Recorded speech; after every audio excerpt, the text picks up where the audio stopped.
Cricket নিউজে সকলকে স্বাগত জানাই।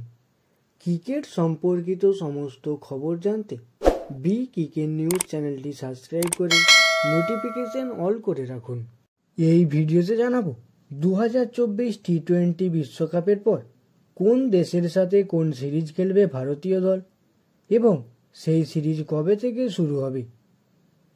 2024 ভারতীয় দলের আগের সূচি অনুযায়ী ছিল না জিম্বাবুয়ে সফর। টি-20 বিশ্বকাপের পর শ্রীলঙ্কা সফরে যাওয়ার কথা ছিল ভারতীয় দলের, যেখানে 3টি ওডিআই এবং 3টি টি-20 খেলার কথা ছিল। কিন্তু ভারতীয় দল টি-20 বিশ্বকাপের পর এবং শ্রীলঙ্কা সফরের আগে জিম্বাবুয়ে সফরে যাচ্ছে। বিশ্বকাপ শেষ হবে 29 জুন। তার ঠিক 7 দিন পর জিম্বাবুয়েতে 5 ম্যাচের টি-20 সিরিজ খেলবে, যেখানে 5টি ম্যাচই হবে হারারেতে।